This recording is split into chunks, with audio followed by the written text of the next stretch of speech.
All right, welcome back, everyone. I think we're going to start with the last session. The first speaker in this session about AI and advances in AI is Ras Salakhutdinov, who is a professor at Carnegie Mellon University. Ras, are you online?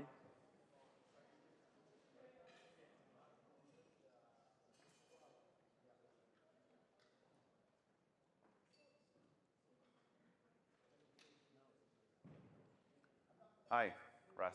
Thanks for coming. Can you hear me? Hi. Yes, we can hear you well now. Okay, great. I think they've just connected me. Can you see your slides? No, I can see myself. Okay, great. Now I can see my slides. All right, great. So let's welcome Ras.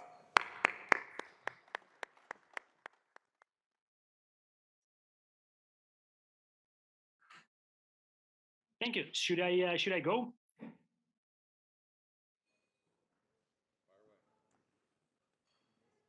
Yes, Ras. Please go ahead. Okay, great. Well, thank you so much for the invitation. Today, I wanted to talk a little bit about some of the research that's been happening in our machine learning and deep learning communities, and I'll cover several different areas of research. Next slide. So you've definitely seen the impact of machine learning and deep learning in particular. If you look at the space of speech recognition, computer vision, building recommendation engines, language understanding, even in places like drug analysis and medical image, drug discovery and medical image analysis, we've seen a lot of success stories. Next slide. And what is it that we're trying to do? Well, ultimately, we're trying to develop computer algorithms that can see and recognize objects around us, that can understand human speech, that can reason and understand natural language, that we can communicate with our agents, that can move around autonomously, explore, plan, and in general display human-like intelligence. Next slide. So if you look at some of the key challenges in research directions, there's many of them. But one big area of research lies within natural language understanding and reasoning, and we're going to talk about this during the first part of the talk.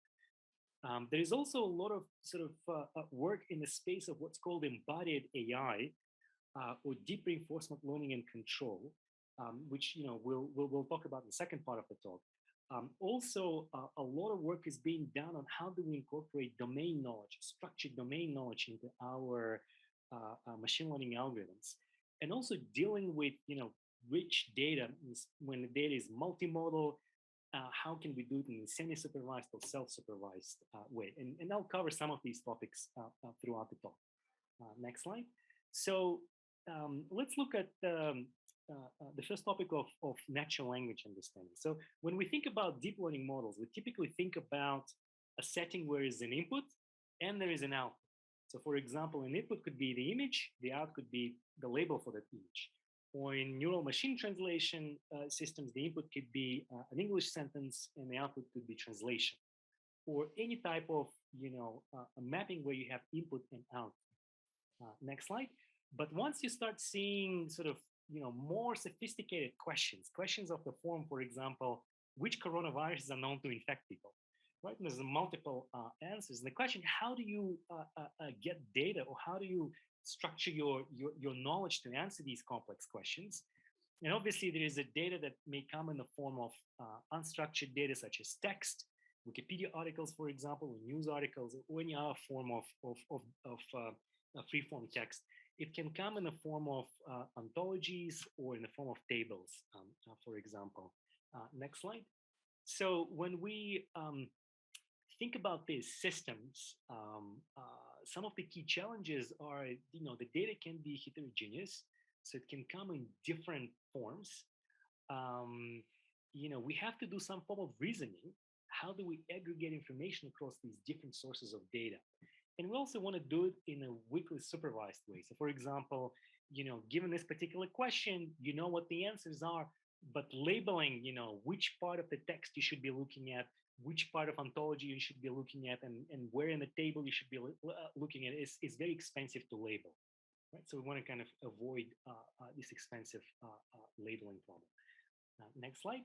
So one of the things that a lot of technology has been sort of worked around building what's called knowledge bases. So if you think about the way that Google or Facebook or these big IT companies are solving these problems, is that they building these big knowledge bases. So for example, imagine that you have a lot of Wikipedia articles and you can extract important concepts. And I think that's also holds true in the financial sector as well. So let's say here you're extracting, key important concepts like, disease or diabetes and such. And next slide. And then in addition to that, you're also extracting relations between those facts. So for example, here you can say diabetes is an instance of a disease, or you can say diabetes can be treated by a specific drug called voglibons. Right? And so you can construct these tables. And now if I ask you a specific question or query comes in, then if I can map it into my knowledge base, that I can in principle answer those questions. But of course, it's very challenging. First of all, it's very expensive to build those knowledge bases. Sometimes they're noisy, and sometimes they're incomplete. So for example, before, I guess, December 2019, we didn't know about coronavirus, right? And then that's a new concept that just came online. And so the question is, how do we adaptively build systems that can grow these knowledge bases is a big area of research. Next slide.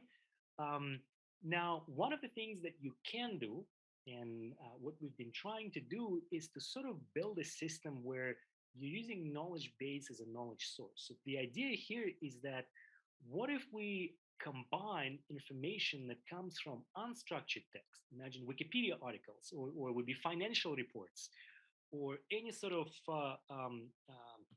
what we call unstructured data, combine it together with structured data, such as knowledge bases. And by using recent advances in deep learning, like graph neural networks, for example, we can combine both sources of data in order to get the answer. There's been a number of research done in that space, and I think that's a very interesting topic to explore, primarily because you're sort of augmenting your knowledge base with the unstructured data, and this is where you're relying a little bit on the domain knowledge. Next slide. So how do we do that? Well, one way of doing this would be to say, well, given a question, I can encode this question using recurrent neural networks or using what's called transformer architectures.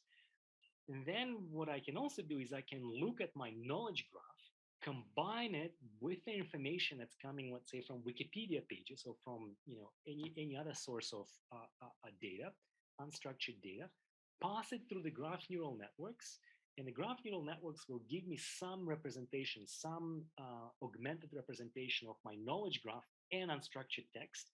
And then I can do dot product between the two to figure out what the right answer is. Next slide. So let me tell you a little bit about what these graph neural networks are doing just at the high level. The idea here is that, let's say you're given a graph with vertices and edges. Think of it as a knowledge graph. And you have a natural language question. You want to be able to run a function f such that your label for a particular node in the graph is one if and only if it's an answer to the query or it's an answer to your question. And so we can model it using softmax. And again, here the representation of the question can be a representation that we typically get from recurrent neural networks such as LSTMs. And the representation that we're getting from the node would be a representation that we get from the graph neural network, so graph convolutional network. Next slide. And just to kind of like give you a high level idea of what these graph neural networks are doing, you can think of them as you can think of them as just deep learning models that respect the structure of your graph. So for example, here the red node, let's say would represent the information flows into the red node. So you look at the neighboring nodes, you look at the activations of representations, or you can think of them as hidden units of your neighboring nodes. You aggregate that information and you update a particular node, the red node in this case, and you repeat it multiple times. So you can think of it as just a deep neural network, but where the information flows depending on the graph structure itself. And there's sort of multiple extensions using relations. If you have different relations, then you can have parameters for those different relations. but this is in a nutshell. This is sort of um, a very powerful sort of aggregation mechanism if you have a graph structure. Next slide. And so what we do in this case is we sort of do two things. You can think about, if I have some representation that's coming from my knowledge graph, I can take this representation and pass it into the representation that I'm learning from a sentence. So for example, here I have a particular sentence. I can use recurrent network to get the representation of the sentence, but I can also augment that representation with the information that's coming from the knowledge graph. So now I have a much richer representation of a sentence, for example, and that's useful particularly, for information retrieval type of tasks. On the other hand, I can also use it the other way. I can get the representation that's coming from my sentence, let's say using recurrent neural network, and I can take this representation and augment the representation that I have in my knowledge graph.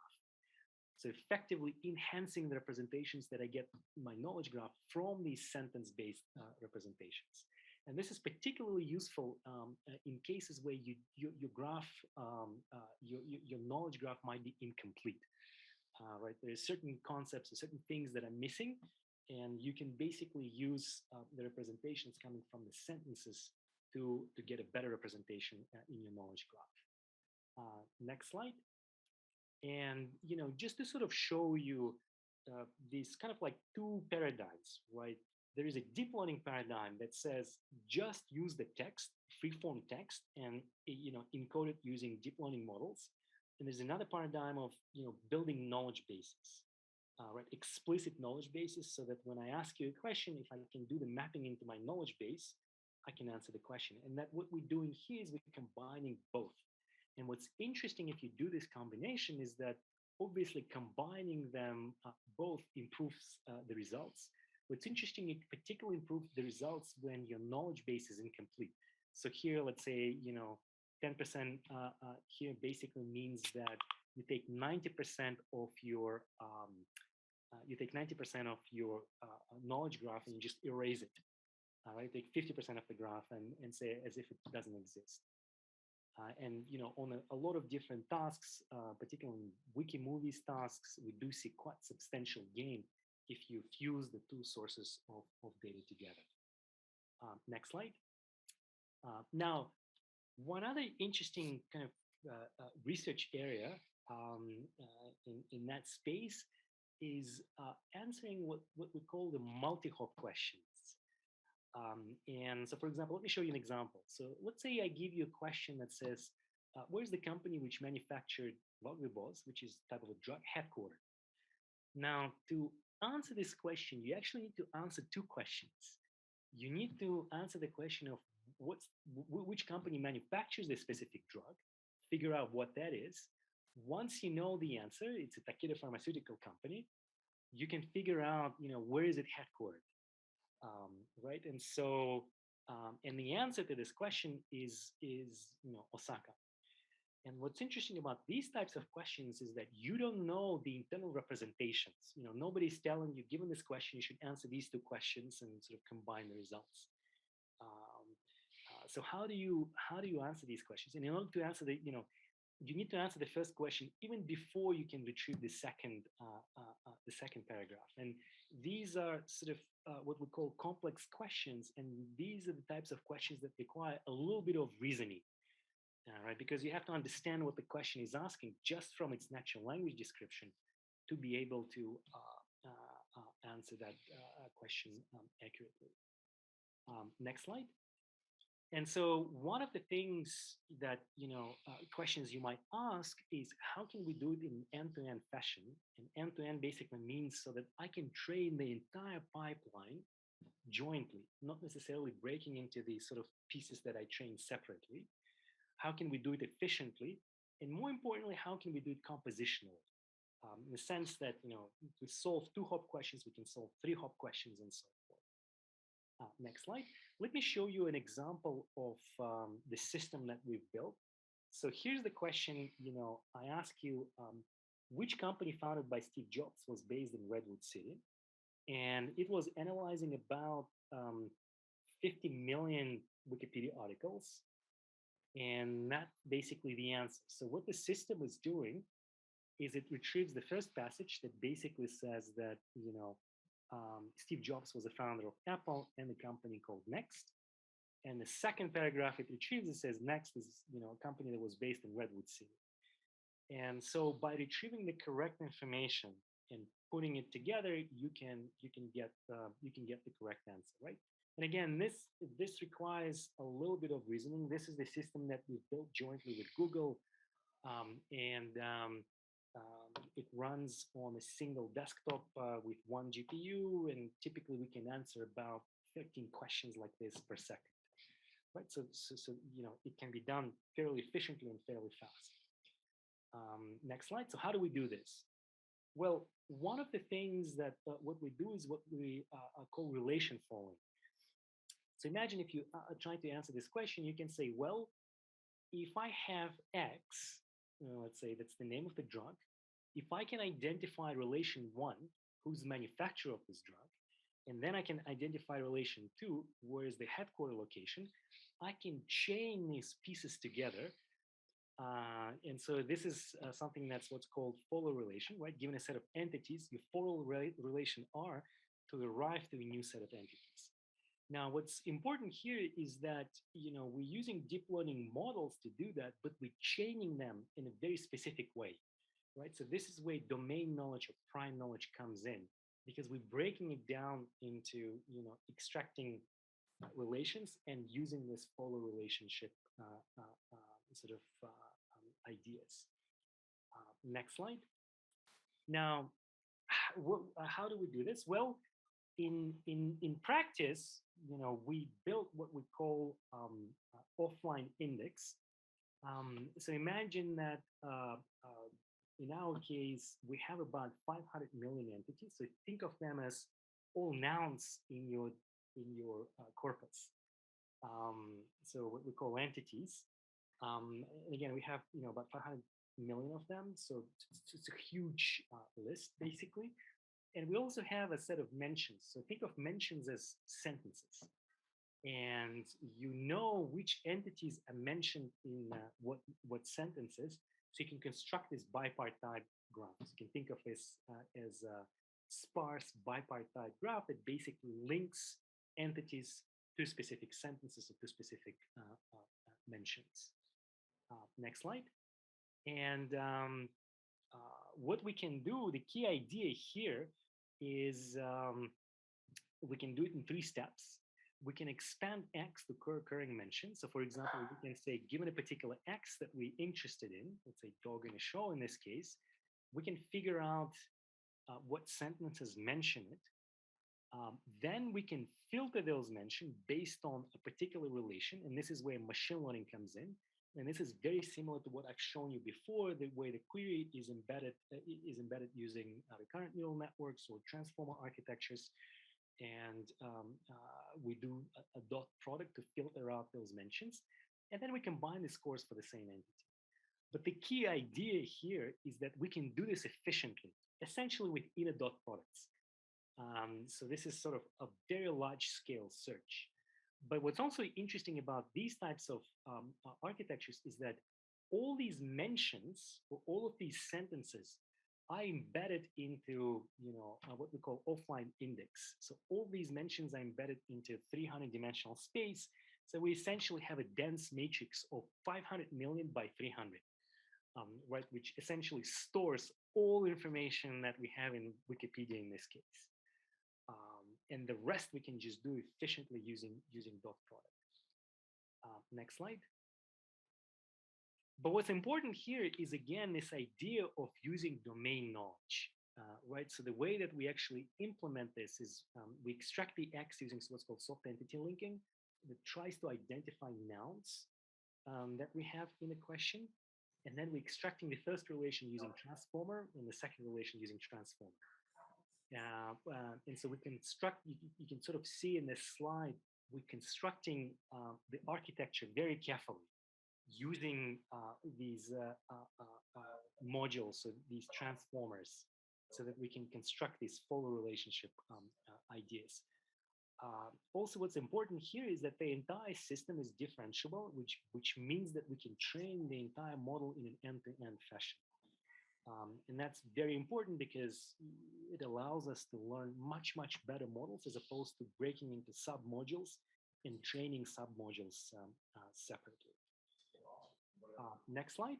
And so, if you look at performance of these models, you can see that using graph neural networks and our way of doing multi-hop sort of reasoning, we can improve results. You see, we don't do much better on the one hop, but when you look at the two hop or three hop questions, it's a much more complex questions. We can do much better. And this is, you can think of it as hits at one. Essentially, you can think of it, what's the error rate in terms of answering questions correctly. Next slide. And in terms of speed, that was very important to us. In terms of speed, this allows us to be very fast because we're essentially relying on dot product in this low dimensional space. So you can think of it as just basically embedding the entire Wikipedia into dense matrix and just doing operations on this dense matrix, which is pretty interesting because we can basically encode the entire entire sort of in principle we can whatever data set you have, it's fairly easy to build this offline index, and so then we can answer questions very quickly.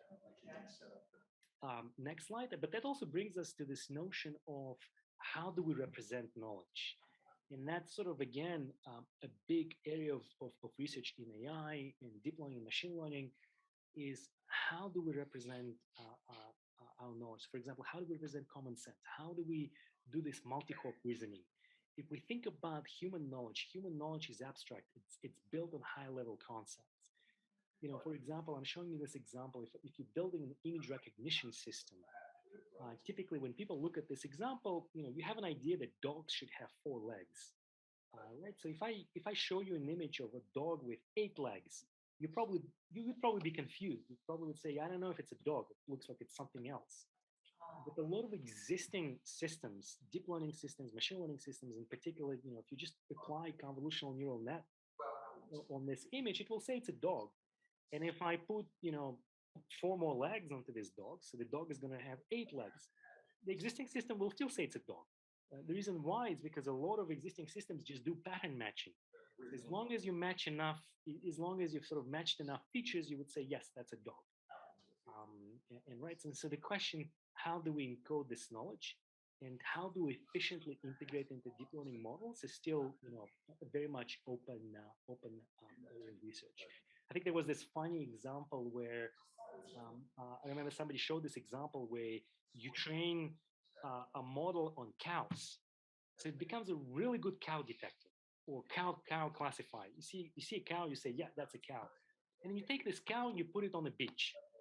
Now it's a cow on the beach, and basically every single system fails because it looks at the cow on the beach and says, well, it must be a boat, because in my training said, I don't see cows on the beach. So essentially I see cows on the grass. And so grass becomes actually part of the cow, right? And so you basically have these systems that fail in these, in these situations. Next slide. Now, in the next 15 minutes, let me sort of also talk about how do we incorporate structure when we look at reinforcement learning and control. And how do we combine it with natural language understanding? Next slide. So when we think about, next slide, when we think about reinforcement learning, we typically think about achieving a goal or given a sequence of observations, we try to produce a sequence of actions. Oh, I think the slides are not moving. Yes, exactly. So you can think of reinforcement learning agents as learning to map sequence of inputs to a sequence of actions to achieve a particular goal, right? And that's the paradigm of reinforcement learning. It's really about learning behaviors. Next slide. So for example, you can think about a setting where, let's say, have an agent. The agent observes an image. In this case, it observes something in the environment, and it takes the action. Right? Once it takes the action, it observes a new environment, and so forth. So let's say you have a physical robot that moves around.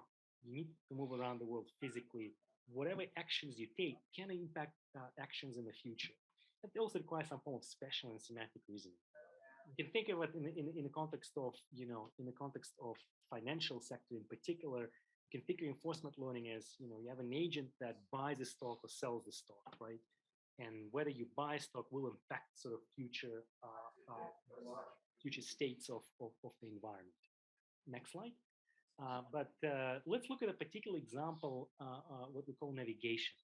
The idea is that we're going to ask the agent to move it to a specific location. And if the agent succeeds, you get the positive reward. If the agent doesn't succeed, you get the negative reward.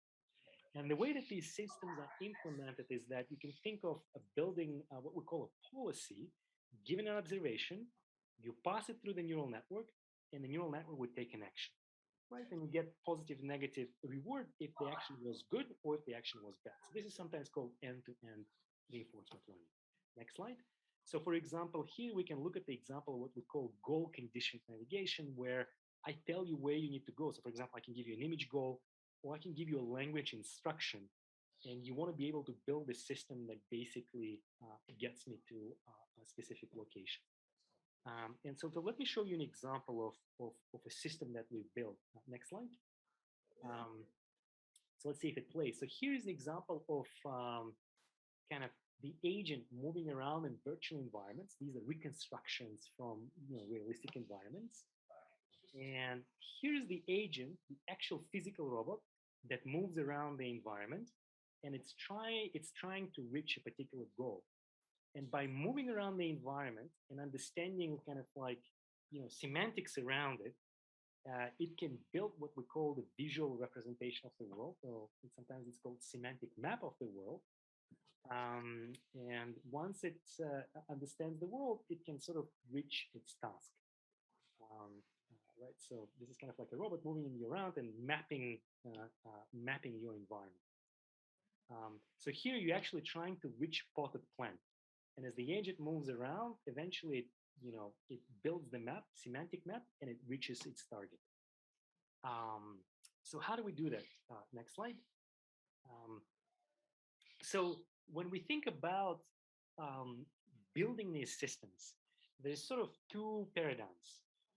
You have what we call static internet data. People collect the data, they label the data. There's a lot of effort done in that space. Or you can think about active embodied data. So the one below, you can basically say, this is when the robot moves around, when the agent moves around, this is what you're seeing. Right? So sometimes you're seeing objects from kind of unusual views. So you see the distribution of what the agent sees versus what people label on the internet is very different. Next slide. And there is also the notion of persistency through time.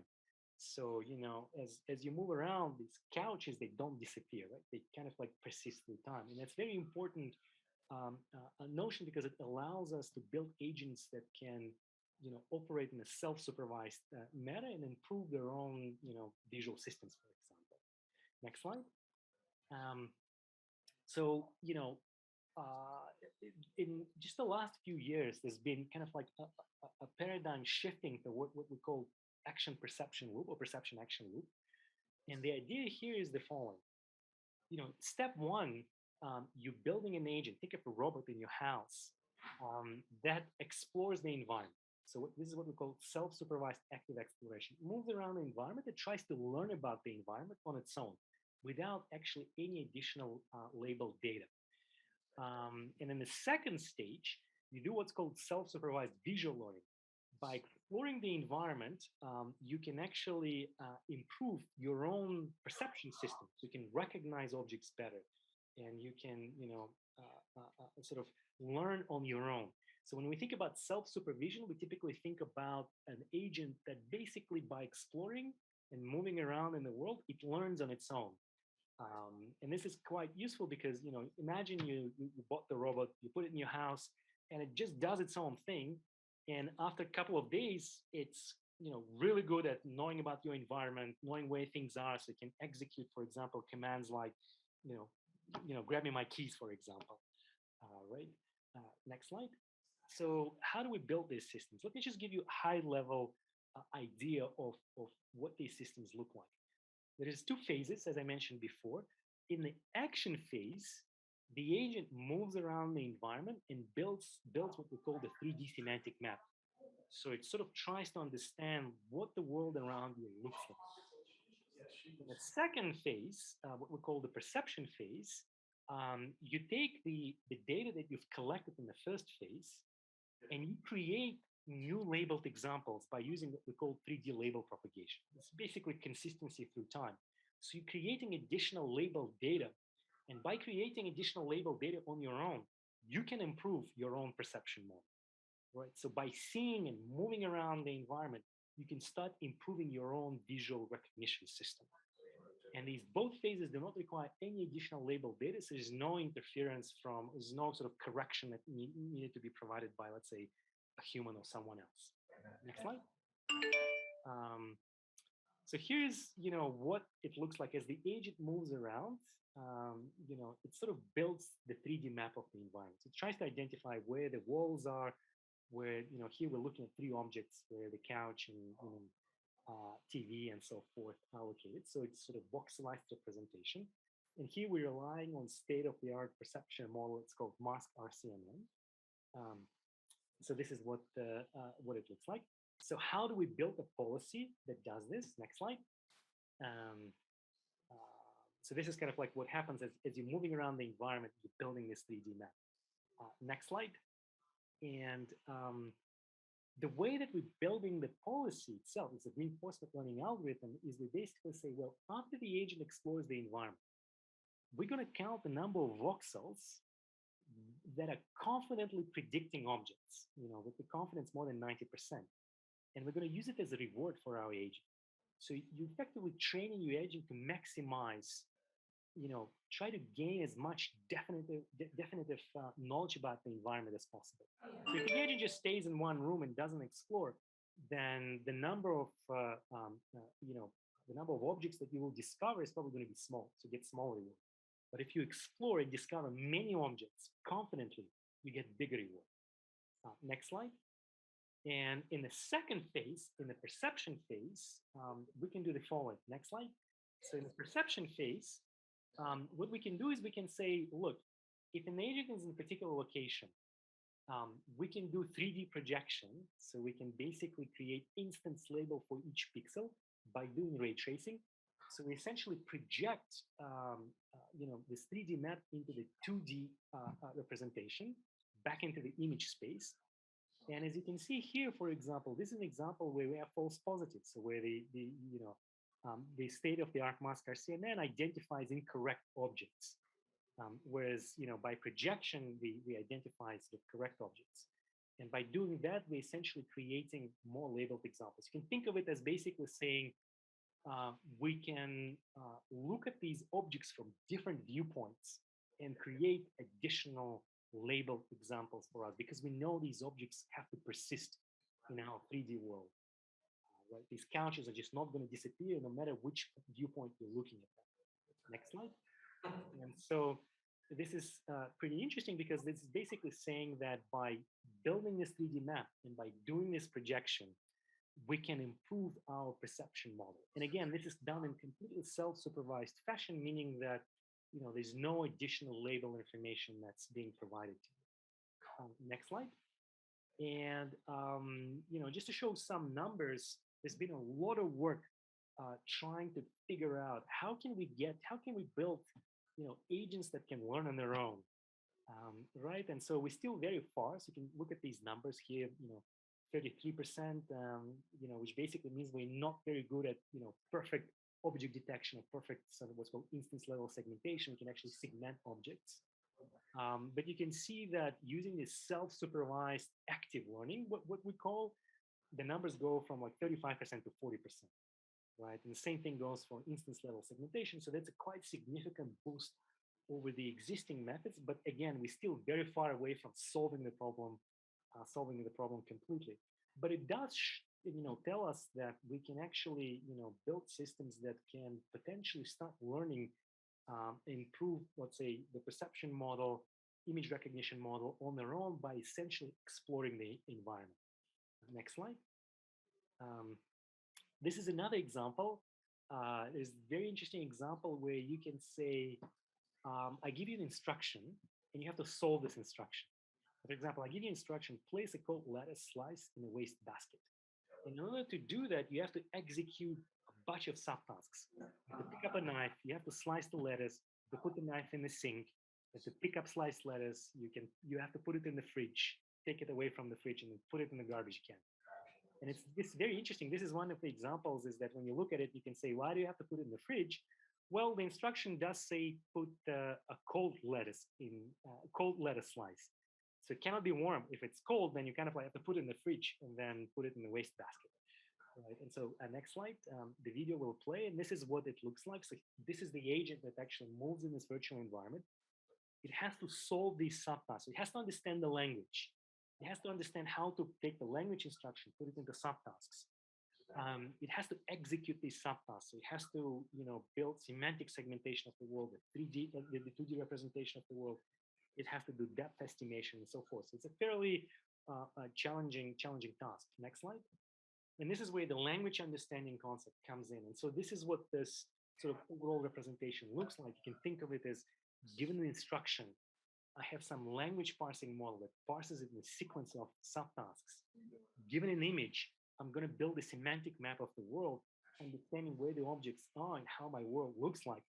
Based on that, I'm going to call what's called semantic search policy, which tries to figure out where I should go next. And then there is a policy that actually tries to execute the actions. Next slide. And, can you click one more so it will play the video?